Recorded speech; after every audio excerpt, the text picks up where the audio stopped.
They say love distracts you from success, but I'm here at 23 years old and a millionaire because of it. Now that this hook's done, I hope you guys are still here, and girls. Today I want to talk about how my 7-year relationship has kind of unfolded into this success with financial and just overall life. When you see things on social media now, everything is very much one or the other. Like, it's like black and white. There's very few gray areas. What I mean by that is you have like Andrew Tate and all these people saying, get the fast cars, don't care about money. And if it's girls, maybe the feminist acts are going too strong where you don't need a man and you could wear the pants and so forth. And I think this is causing kind of a massive dilemma in my own opinion. So grounding back with here, I want to start with kind of like my story and how this all kind of comes together in this concoction that works quite perfectly in my eyes. Now, I was born in Chicago, Illinois, and I was raised technically in Wisconsin. We, it had a lot of ups and downs financially and all aspects. My biological father, I didn't even know was my father until, early high school. And once I found out, I wanted to meet him, and he passed away shortly after. So that was like a huge, shock in itself. Several, just one thing after another. Finding out my stepdad's not my real dad, then he passes away, and then I'm like, oh geez. I use that as motivation. Shortly after, I did meet the love of my life, Gwen, and around that time, we're still young. We're in high school, just starting out, and I was just kind of trying to shoot all of this adversity and whatnot away and just be a strong, independent, man, but also still vulnerable enough to build this connection with someone. I wasn't trying to push away another individual just because I was enduring some sort of pain. I think that's where people go wrong. Don't connect with someone because you need them as like an escape and it's only for that, but have kind of this like moderation, just like anything in life. And then fast forward towards the tail end of high school, I want to start a business. And, my love was always supporting. She was always saying, let's hang out later if you got work to do. Let's do this. And that was inspiring because most of my friends, they're arguing, oh, I can't get away from my girlfriend. She wants to go to the movies, or I can't get away from my boyfriend. He wants to go to this football game or something. So I think having that very mature and confident discussions with each other of where you're at is utmost important to be able to not only get your goals, but achieve them together and grow together and not grow apart. So now that high school is coming to an end here, Gwen's with me when I literally am driving a $400 Jeep, and I'm not making this up. I bought it off my brother. He's a mechanic. He got a great deal, and the thing ran, and I'll show a pop-up here of how she looked. And I just always remember I'm driving around with Gwen on summer days that are 90 degrees. AC's not working with these they're comfy seats. There's one thing she always loves. She's like, those seats were the comfiest I've ever been in any car. So she has to give me that. Half the windows didn't even work. So we're just like a hot pocket in this thing, driving around summer days.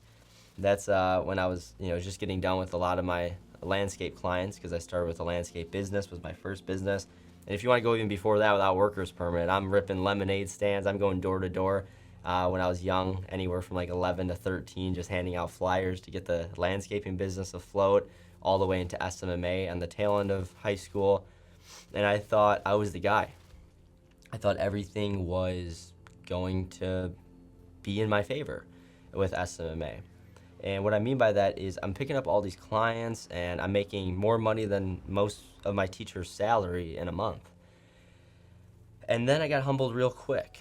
Times have changed, especially with COVID, in a good way for me. I made even more money because a lot of businesses were getting scared they were losing customer bases. So I was partnering up with a lot of companies like Eat Street and DoorDash and all that stuff, and that was great. And I'm like, man, I'm going to travel the world. I'm going to, get my mother some vacations and buy my mother another house or whatever it may or might be. And unfortunately, she did pass away 2022. And again, Gwen was still with me along this process. Most people in a relationship, when they experience a financial downside or even upside, they become very entitled in a way, and they change. I love the saying that money doesn't necessarily change a person, it just amplifies who they really are. And I'm very fortunate that I never experienced that with Gwen, and she stayed with me, literally, like I said, when I'm driving a $400 Jeep, all the way to the opportunities and freedom that we have today. And I couldn't be more grateful. So not every relationship's like that. If you're a guy or girl, you might have someone that drags you down, maybe even emotionally and energy-wise. No, I don't feel like doing that or this or that. I just want to doom scroll on social media or watch a movie for the millionth time, and you might want to travel. I've never been scrolling on Tinder or Hinge or any of that. I literally have never even downloaded one of those apps. So, fortunately for me, I just had to focus on building a future for us, focusing on how we're going to have some like financial means for our future family. And when you think about these bigger problems and not just, hey man, let's just go drink and let's go party and find some girl to hook up with for a weekend and then just go on to the next. That doesn't get you anywhere. And when you do commit with someone, never trade a hotel for a home. Don't cheat. It's just as simple as that. Stay loyal, be good. And when you're a good person, things will happen. You might get hurt. There's that, it's just crazy stuff that I can't even name that will just be out there and happen. But for the time being, don't be anxiety. Don't be always questioning that your next relationship is the last one or the previous one cheated or something. Just have this belief. Just be a good person. Eventually emotions will at least happen.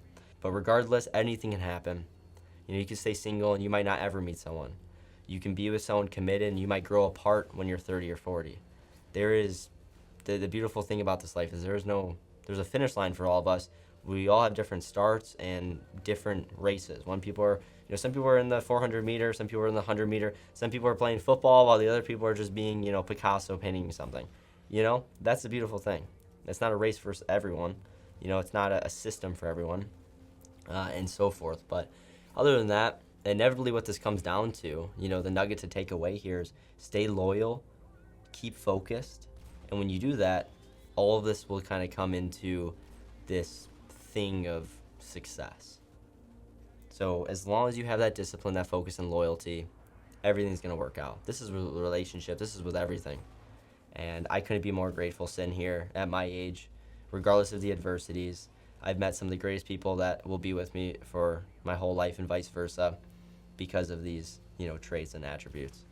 But other than that, I hope this helps all of you in some way, whatever stage you are in life, or maybe you lived it. If you're older and you're in a relationship, tell me some tips or tricks. Maybe I'm naive, so we're all here to learn some more.